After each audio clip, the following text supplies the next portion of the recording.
Halo semuanya, salam sehat selalu, selamat siang. Berjumpa lagi dengan Mr. Budi dalam pembelajaran Budaya Melayu kelas 7. Untuk hari ini, kita akan melanjutkan materi cerita rakyat, yaitu Malindeman. Karena minggu kemarin masih setengah kita bercerita. Nah, tentu kamu sangat penasaran sekali bagaimana kelanjutan cerita Malindeman tersebut. Oke, baiklah. Langsung saja lihat video pembelajaran kita hari ini. Melihat putri bungsu menangis terisak-isak, timbul juga rasa belas kasihan si Malim kepadanya. Maka dengan perlahan-lahan keluarlah Malindeman dari balik pohon mendekati putri bungsu lalu berkata, "Hai, siapakah nona ini? Mengapa nona sampai berada di telaga ini seorang diri?" tanya Malindeman berpura-pura kaget. Putri bungsu terkejut mendengar suara seorang lelaki menyapa dirinya. Ia menoleh ke arah datangnya suara itu. Ternyata seorang pemuda tampan sudah berdiri di sampingnya. "Tuan ini siapa?" "Nama saya Malindeman dan saya sering mandi di telaga ini. Bolehkah saya tahu siapa nama nona?" "Nama saya Putri Bungsu." "Putri Bungsu?" "Iya, mengapa tuan terkejut?" "Oh, tidak ada apa-apa. Nama nona cantik secantik orangnya." "Lalu mengapa nona sampai berada di hutan ini seorang diri? Tidakkah nona tahu bahwa hutan ini sangat angker?" "Wahai tuan, hamba ini berasal dari Kayangan, putri bungsu dari 7 bersaudara. Kami turun dari langit untuk mandi di telaga ini. Tetapi kakak hamba yang berenam telah meninggalkan hamba seorang diri. Hamba tak dapat balik ke langit, karena pakaian terbang hamba hilang entah kemana. Adakah tuan menemukannya?" "Wahai adik, sungguh malang nasib dirimu. Pakaian yang hilang, kemana hendak dicari? Sedangkan di sekeliling kita hanyalah hutan semata. Adapun saya baru tiba di tempat ini, jadi saya tidak menemukannya." Putri bungsu menghela nafas panjang. Pikirannya kusut. Lama ia tertunduk diam sampai akhirnya Malindeman berkata, "Putri, kian hari sudah petang, dan sebentar lagi malam akan tiba. Saya harus segera kembali pulang agar dapat tiba di rumah sebelum matahari terbenam. Lalu apa yang akan adik lakukan sekarang?" tanya Malindeman. Putri menatap Malindeman lalu berkata, "Jauhkah rumah tuan dari sini?" "Cukup jauh juga. Kenapa?" "Kalau tuan tidak berkeberatan, bawa tumpanglah badan hamba untuk bermalam semalam 2 di rumah tuan."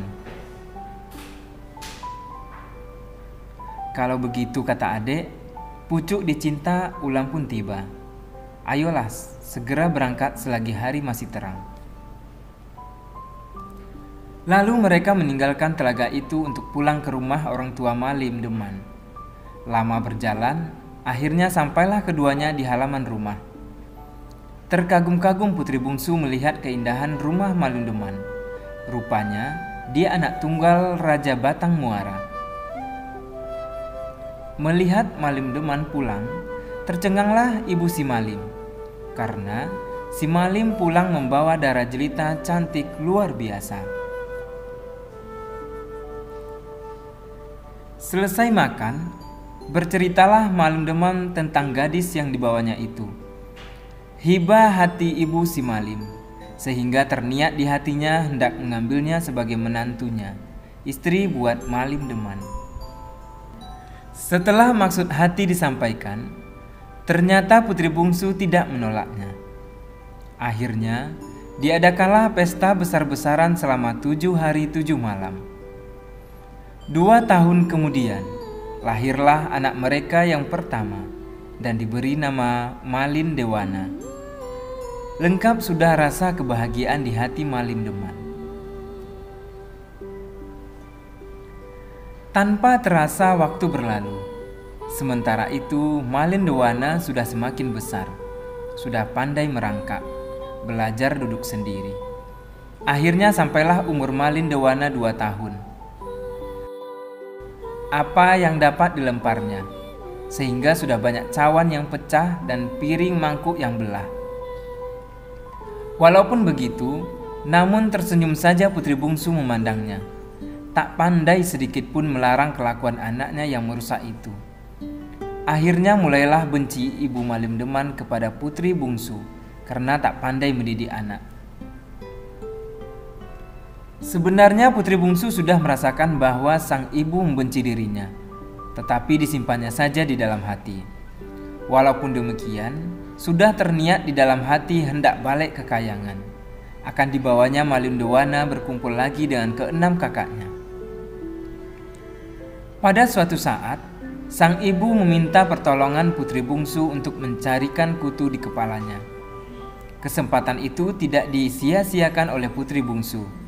Karena perut sedang kenyang, tak lama tertidurlah sang ibu di pangkuan putri bungsu. Melihat ibu telah tidur pulas, maka segeralah putri bungsu mengunyah sirih sekapur yang dimintanya dari orang pandai di negeri itu. Tentu bukan sembarang sirih. Sirih tanya, sirih yang dapat membuka segala rahasia bila disemburkan kepada orang yang sedang tidur.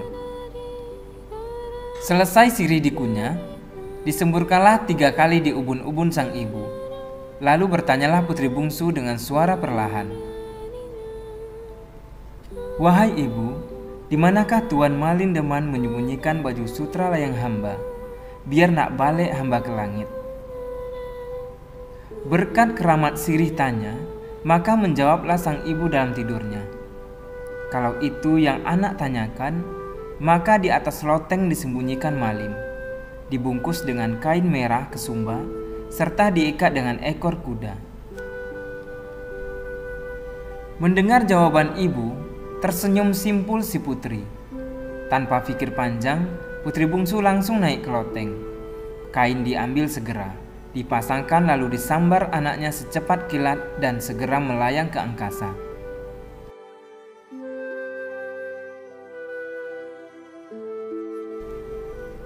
Dari kejauhan, tampak oleh putri suaminya berjalan pulang ke rumah membawa beberapa ekor burung balang. Maka turunlah putri berhenti sebentar di dahan kayu untuk pamit dengan suaminya. Lalu putri bungsu berpesan, "Kalau Tuan rindu kepada kami, susullah kami ke langit.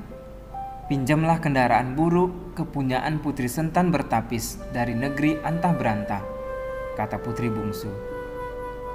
Setelah itu terbanglah putri bungsu ke kayangan. Bukan main sedihnya hati Malin Deman ditinggalkan anak istrinya. Akhirnya pergilah Malin mencari putri Sintan Bertapis. Berkat kegigihannya, berhasil juga ia menemukannya. Tetapi putri Sintan Bertapis tak mau meminjamkan kendaraannya, kecuali tidak berlama-lama dan Malin Deman bersedia menakahnya setelah kembali ke bumi. Malin Deman menyetujui perjanjian tersebut. Maka terbanglah Malin Deman ke langit. Di langit, terpaksa ia berperang dengan Raja Bujang yang hendak merebut istrinya. Tetapi Raja Bujang berhasil dibunuhnya, sehingga bertemulah Malin Deman dengan anak istrinya dengan penuh kebahagiaan. Bagaimana anak-anak? Apakah kamu sudah melihat video pembelajaran kita hari ini? Oke, untuk tugas, cara kamu lampirkan di Edmodo, silakan dilihat dan dikerjakan. Ingat, dikumpulkan tepat waktu dan dijawab dengan jujur. Sekian pembelajaran kita hari ini. Salam sehat selalu.